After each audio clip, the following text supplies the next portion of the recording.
உடனே வாழ்க.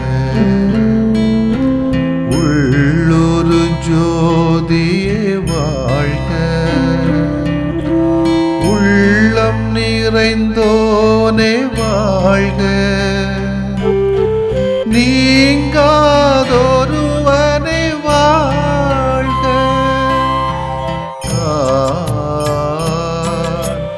ஒளி பொருந்திய அழியாத ஆன்மா.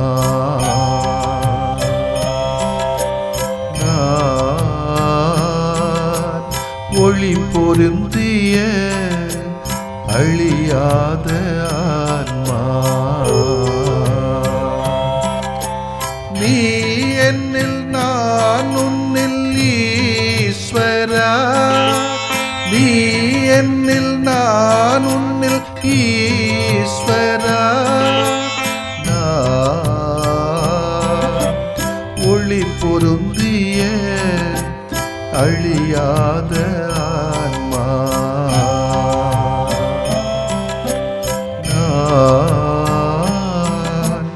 ஒளி பொருந்திய அழியாத ஆன்மா.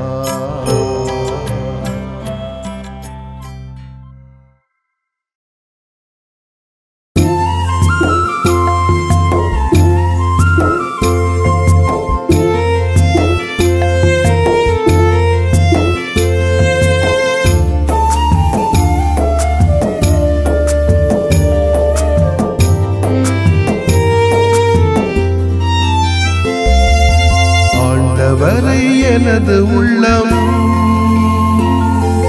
போற்றி பெருமை அடையுதே.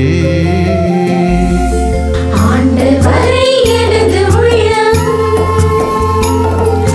போற்றி பெருமை அடையுதே. என் உள்ளம் ஆண்டவரை போற்றி பாடுகின்றது.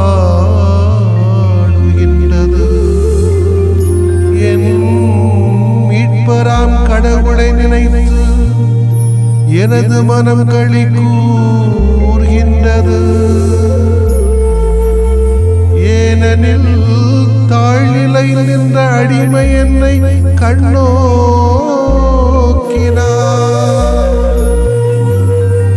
எல்லா தலைமுறையினரும் இனி என்னை பேறு பெற்றவர் என போற்றுமே.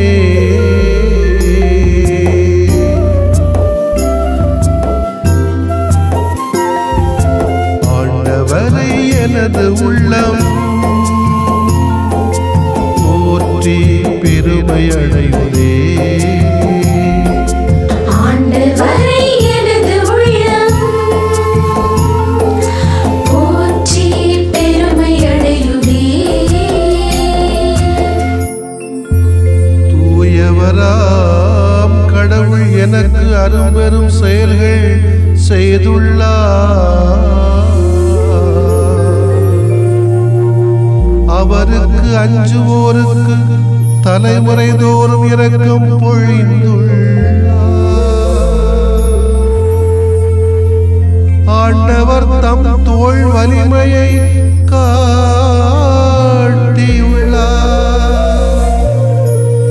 உள்ளத்தில் செருக்குடன் சிந்திப்போரை சிதறடிக்கிறார்.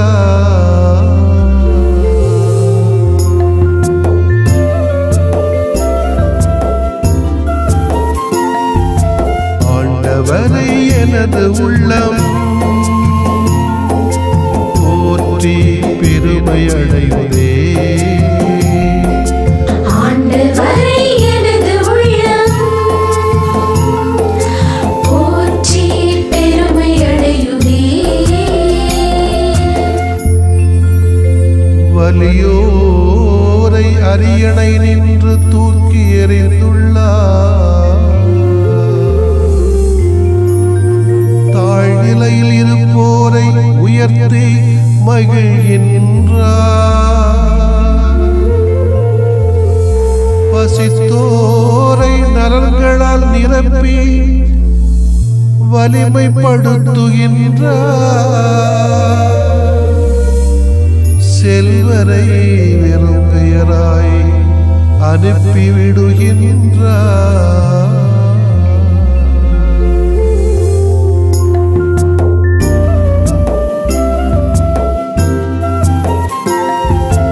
ஆண்டவரை எனது உள்ளம்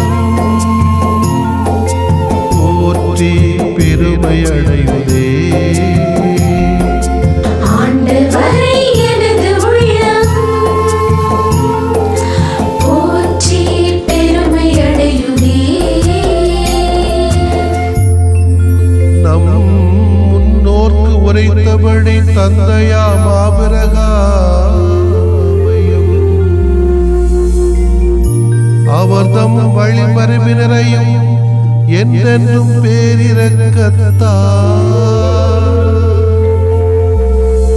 தம் நினைவில் கொண்டு வல்லமையுடன் வழி நடத்துகின்றார். தம் ஊழியராம் இஸ்ராயேலுக்கு துணையாயிருக்கின்றார்.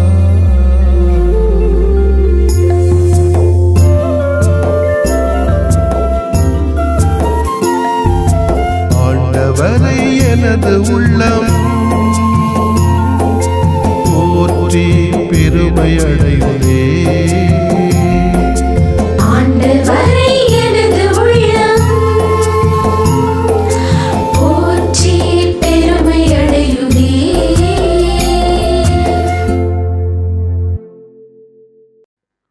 லூக்கா நற்செய்தி அலகு 14 இறைச்சொற்றொடர்கள் 1 முதல் 6 முடிய. அக்காலத்தில் ஓய்வு நாள் ஒன்றில் இயேசு பரிசேயர் தலைவர் ஒருவருடைய வீட்டிற்கு உணவருந்த சென்றிருந்தார். அங்கிருந்தோர் அவரை கூர்ந்து கவனித்தனர். அங்கே நீர்க்கோவை நோயுள்ள ஒருவர் அவர் முன் இருந்தார். இயேசு திருச்சட்ட அறிஞரையும் பரிசேயரையும் பார்த்து, ஓய்வு நாளில் குணப்படுத்துவது முறையா இல்லையா என்று கேட்டார். அவர்கள் அமைதியாய் இருந்தனர். இயேசு அவரது கையை பிடித்து அவரை நலமாக்கி அனுப்பிவிட்டார். பிறகு அவர்களை நோக்கி, உங்களுள் ஒருவர் தம் பிள்ளையோ மாடோ கிணற்றில் விழுந்தால் ஓய்வு நாள் என்றாலும் அதனை உடனே தூக்கிவிட மாட்டாரா என்று கேட்டார். அதற்கு பதில் சொல்ல அவர்களால் இயலவில்லை. ஆண்டவரின் அருள்வாக்கு. இறைவா உமக்கு நன்றி. கிறிஸ்து இயேசுவில் பிரியமுள்ள சகோதர சகோதரிகளே, ஜெபமாலை மாதத்தின் இறுதி நாள் இன்று உங்கள் யாவருக்கும் என்னுடைய வாழ்த்துக்களையும் ஜெபங்களை உரித்தாக்கி கொடுக்கிறேன். பக்தியோடும் நம்பிக்கையோடும் விடாமுயற்சியோடும் இந்த ஜெபமாலையை கையில் ஏந்தி இயேசுவை உள்ளத்தில் இருத்தி மாதாவினுடைய வாழ்க்கையை நோக்கி பயணிக்கின்ற உங்கள் யாவருக்கும் என்னுடைய வாழ்த்துக்களை தெரிவித்துக் கொள்கிறேன். பல இடங்களில் பல பங்குகளில் ஆலயங்களில் 30 நாட்களாக தினமும் ஜெபமாலையை தியானித்து ஜபித்து கொண்டிருக்கிற உங்கள் யாவருக்கும் கடவுளின் ஆசீர்வாதம் ஜெபமாலை அன்னையினுடைய பரிந்துரைகளால் கிடைக்கப்பெற வேண்டும் என்று நான் வேண்டுகிறேன். பலவிதமான வேண்டுதல்களை வைத்திருப்பீர்கள், பிறருக்காக ஜெபித்திருப்பீர்கள். அனைத்தும் நலமாக நடக்கும் என்ற ஒரு நம்பிக்கையை எதிர்நோக்கை உங்கள் பாதத்தில் வைத்துக் கொள்ள ஆசைப்படுகிறேன். நிச்சயமாக இந்த ஜெபமாலை குறித்து காட்டுகிற பல உண்மைகள் உண்டு. எனக்கு பட்டது ஒன்று, இந்த ஜெபமாலை பார்த்தீங்கன்னா வட்ட வடிவத்தில் தான் இருக்கும். பிறந்தோம், பயணிக்கிறோம், கடைசியில் அங்கதான் போய் சேர வேண்டியிருக்கும். இதுதான் வாழ்க்கையின் தத்துவம். வாழ்க்கை ஒரு வட்டம். ஏழை பணக்காரன் ஆவான், பணக்காரன் ஏழையும் ஆவான். எனவே இணைந்துதான் நாம் பயணிக்க வேண்டியிருக்கிறது. வட்டமாக ஒற்றுமையாக வாழ்க்கையை கொண்டு போய் வேண்டியிருக்கிறது. அது சுட்டி காட்டுகிற ஜெபமாலைக்கு நாம் சான்று பகர வேண்டும் என்றால் நம்முடைய வாழ்க்கையும் ஓரளவேனும் ஒற்றுமையான வாழ்வுக்கு, குடும்பகரமான வாழ்வுக்கு சாட்சியமாக நாம் வளர வேண்டியிருக்கிறது. எதை சொல்லுகிறோமோ அதை செயல் வடிவத்தில் காட்ட வேண்டும் என்று இயேசு விரும்புகிறார். சொல்வதை கொஞ்சம் குறைத்து விட்டு செய்வதை கொஞ்சம் கூட்டுங்கள் என்பதையும் ஆண்டவர் வலியுறுத்துகிறார். எதற்கெடுத்தாலும் சட்டத்தை மேற்கோள் காட்டுகிற மனிதர்கள் கூட்டம் சட்டம் எதற்காக உருவாக்கப்பட்டது என்பதை சில வேளைகளில் மறந்து விடுகிறார்கள். மறத்தும் விடுகிறோம், அல்லது வேண்டுமென்றே மறைத்து விடுகிறார்கள். ஓய்வு நாள் பற்றிய சட்டத்தை துல்லியமாக கடைபிடிப்பதாக கூறிய பரிசேயர்கள் இவ்வாறு நடந்து கொண்டதை இயேசு பல முறை கடிந்து கொண்டு, ஆடு மாடுகளுக்கு ஆபத்து நேர்ந்தால் அவற்றை காக்க வேண்டும் என்ற சட்டம் பழைய ஏற்பாட்டில் உண்டு. உனக்கு அடுத்திருக்கின்றவனின் கழுதையோ மாடோ வழியில் விழுந்து கிடப்பதை கண்டும் காணாதவன் போல இருந்து விடாதே, அதை தூக்கிவிட அவருக்கு உதவி செய். இணை சட்டம் 22:4 சொல்கிறது என்பது இது அளித்த ஒழுங்குமுறை. வேறொருவரது மாடோ கழுதையோ குழியில் விழுந்து இறந்து விட்டால் அதற்கு எவ்வாறு ஈடு செய்வது என்பது பற்றியும் சட்டம் இருந்தது. விடுதலை பயணம் 21:33 முதல் 34 வரை. இவ்வாறு மனித நலனுக்கு ஆதரவான சட்டங்கள் இருந்த பிறகும் பரிசேயர் இயேசுவிடத்திலே குறை கண்டார்கள். இயேசு ஆடு மாடு போன்ற விலங்குகளை காப்பது தவறு என கூறவில்லை. மாறாக மனிதருக்கு நன்மை செய்வதற்கு காலம் நேரம் பார்க்கலாகாது எனவும், எந்த தருணத்திலும் நாம் பிறருக்கு நன்மை செய்ய வேண்டும் எனவும் இயேசு கற்பிக்கிறார். அவருடைய போதனையை கேட்ட பரிசேயர் இயேசு கேட்ட கேள்விக்கு பதில் கொடுக்காமல் அமைதியாக இருந்தனர். அது மட்டுமல்ல, இயேசுவின் கேள்விக்கு பதில் சொல்ல அவர்களால் இயலவில்லை என்பதுதான் உண்மை.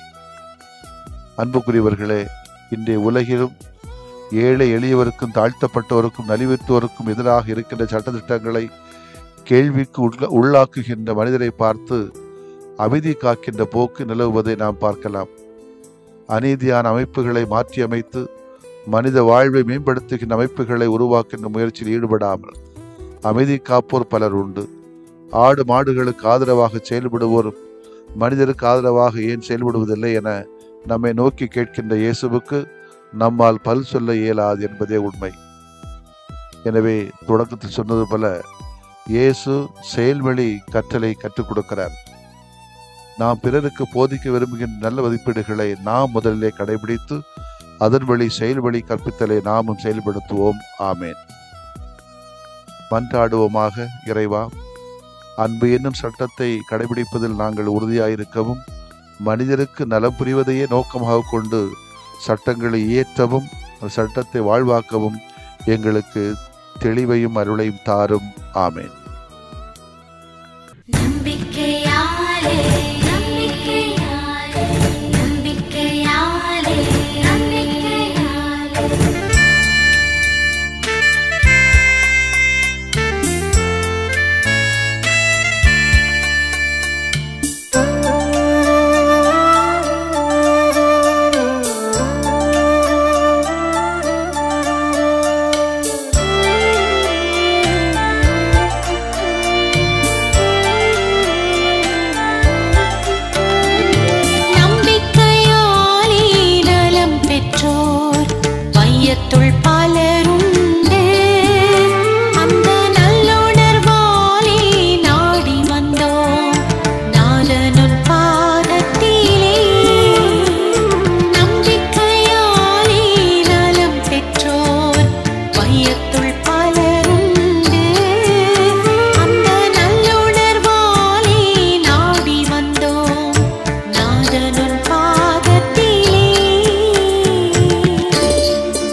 தாருமையா நல்லவரே வல்லவரே நலமே எமக்கு தாருமையா. நம்பிக்கையாலே நலம் பெற்றோர் வையத்துள் பலருண்டு. அந்த நல்லுணர்வாலே நாடி வந்தோம் நாதனுன் பாதத்திலே. நம்பிக்கையாலே நலம் பெற்றோர் வையத்துள் பலருண்டு. அந்த நல்லுணர்வாலே நாடி வந்தோம் நாதனுன் பாதத்திலே. நம்பிக்கையாலே நம்பிக்கையாலே நம்பிக்கையாலே நம்பிக்கையாலே நம்பிக்கையாலே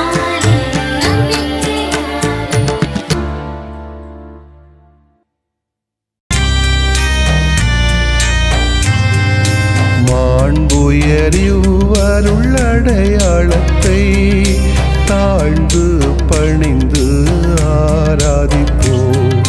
பழைய நியம முறைகள் அனைத்தும் இனி மறைந்து முடிவு பெறுக. புதிய நியம முறைகள் வருக. புலன்களாலே மனிதன் இதனை அறிய இயலா. குறைகள் நீக்க நம்பிக்கையின் உதவி பெறுக.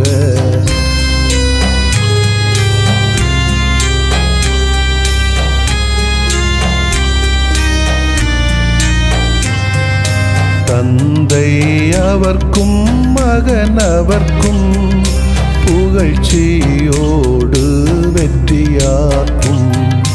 மீட்பின் பெருமை மாட்சிமையோடு வலிமை வாழ்த்து யாவுமாக. இருவரிடமாய் வருகின்றவராம் தூய ஆவியானவர்க்கும் அளவில்லாத சமப்புகழ்ச்சி என்றுமே உண்டாகுக. ஆமென்.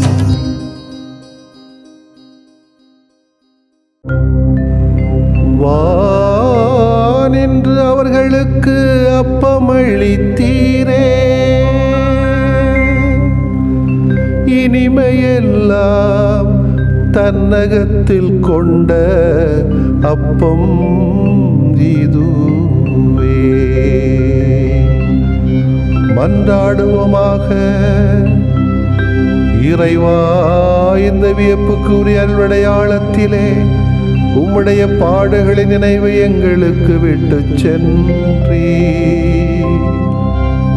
உம் திருவுடல் திருரத்தமாகியவற்றின் தூய மறைபொருளை வணங்கும் நாங்கள் உமது மீட்பின் பயனை இடைவிடாமல் துய்த்து உணர்ந்து மகிழ அருள்வீராக. தந்தையாகி இறைவனோடும் தூய ஆவியாரின் ஒன்றிப்பில் இறைவனா என்றென்றும் வாழ்ந்து ஆட்சி செய்கின்ற உம்மை மன்றாடுகிறோம்.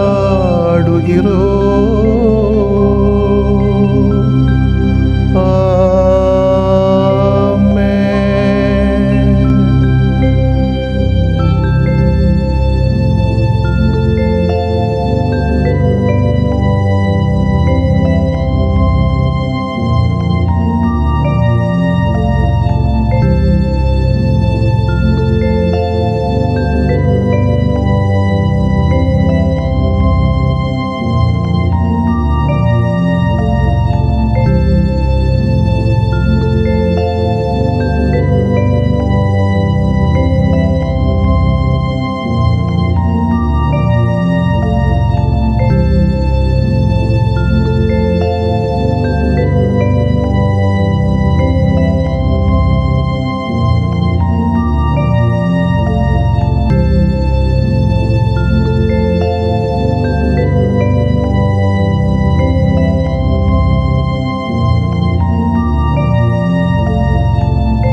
இயேசுவின் இருதயமே என்றும் இறங்கிடும் அருள்மயமே, உந்தன் ஆசியும் அருளும் சேர்ந்து வந்தால் எங்கள் ஆனந்தம் நிலை பெறுமே.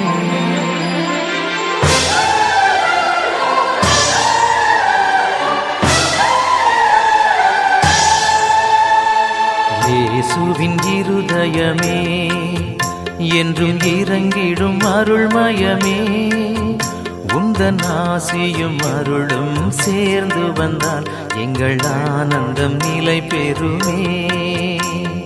இயேசுவின் இருதயமே என்றும் இறங்கிடும் அருள்மயமே, உந்தன் ஆசியும் அருளும் சேர்ந்து வந்தால் எங்கள் ஆனந்தம் நிலை பெறுமே.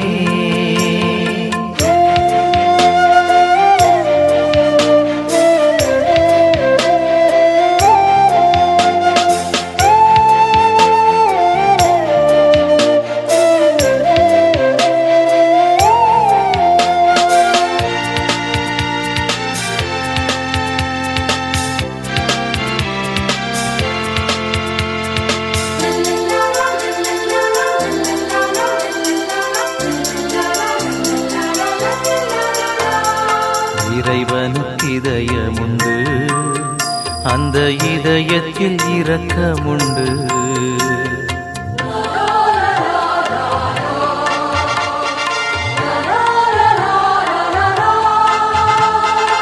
இறைவனுக்கு இதயமுண்டு, அந்த இதயத்தில் இரக்கமுண்டு. என்றும் இறங்கிடும் இறைவன் இருப்பதனால் எங்கள் அனைவருக்கும் மகிழ்ச்சியுண்டு. என்றும் இறங்கிடும் இறைவன் இருப்பதனால் எங்கள் அனைவருக்கும் மகிழ்ச்சியுண்டு. இயேசுவின் இருதயமே என்றும் இறங்கிடும் அருள்மயமே, உந்தன் ஆசியும் அருளும் சேர்ந்து வந்தால் எங்கள் ஆனந்தம் நிலை பெறுமே.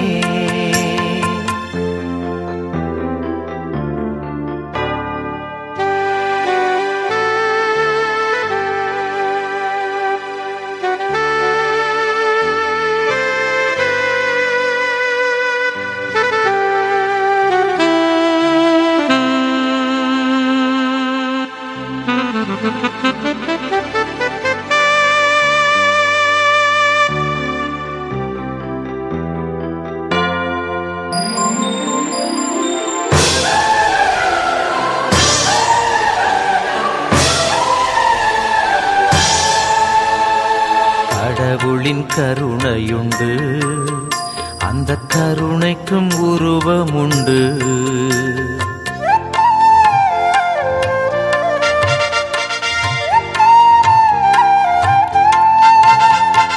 கடவுளின் கருணையுண்டு, அந்த கருணைக்கும் உருவமுண்டு.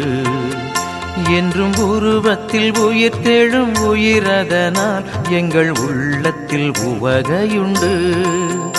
என்றும் உருவத்தில் உயிர் தேழும் உயிரதனால் எங்கள் உள்ளத்தில் உவகையுண்டு. இயேசுவின் இருதயமே என்றும் இறங்கிடும் அருள்மயமே, உந்தன் ஆசியும் அருளும் சேர்ந்து வந்தால் எங்கள் ஆனந்தம் நிலை பெறுமே.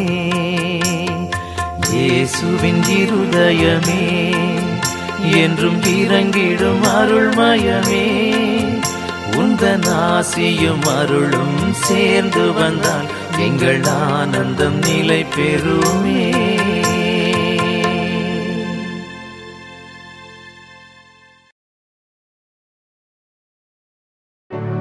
நிலையான புகழுக்குரிய தூய இறை நன்மைக்கு எல்லா காலமும் தொழுகையும் புகழும் போற்றியும் ஆட்சிமையும் உண்டாக கடவது மாட்சிமையும்